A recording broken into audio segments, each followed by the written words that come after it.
see this type of activity when there's a bomb threat or some sort of similar situation. At this point, what we do know confirmed, Denise, is what you had said, that Miami Fire Rescue was responding to the jail after there were reports of a handful of inmates suffering some type of seizure. We are learning now from a source from Miami-Dade police that this could possibly be linked to some sort of drug overdose.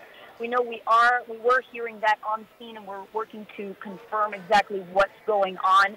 But that is what we are hearing, possibly from a source at this point, that this could be drug-related.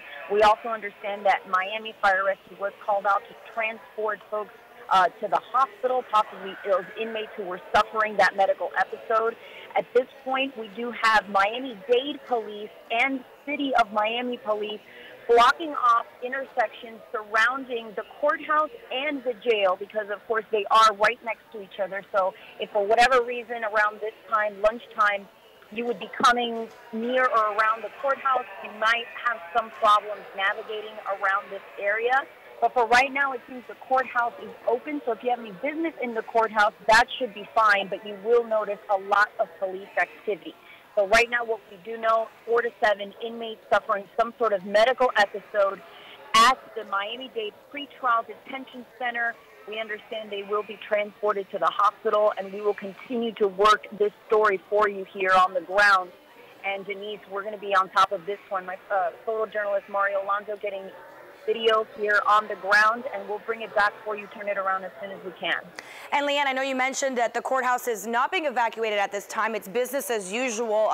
But talk about what you've seen. Have you seen anyone get out of the jail? Have you seen any rescue crews taking some inmates out? Have you seen any of that sort of activity in that area? At this point, we know at first there were, I want to say, about 4 or 5 Miami rescue trucks that did respond to the scene. I think after several minutes of them pulling in and assessing what was going on, they realized that they did not need as many rescue units as were initially called out. So we did see a few of those leave just a couple of minutes after everything started to happen.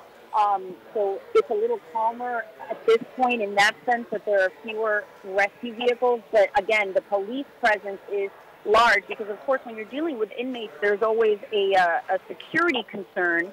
You don't want an inmate that is perhaps using a medical episode as a ruse to escape.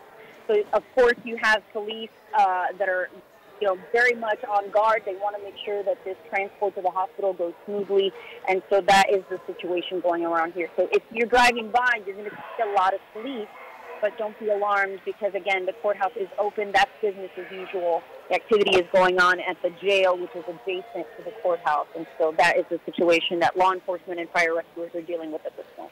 And Liane, I know you mentioned that in this case, obviously dealing with inmates, so safe to say that we're seeing a lot of armed officers on the scene there as well.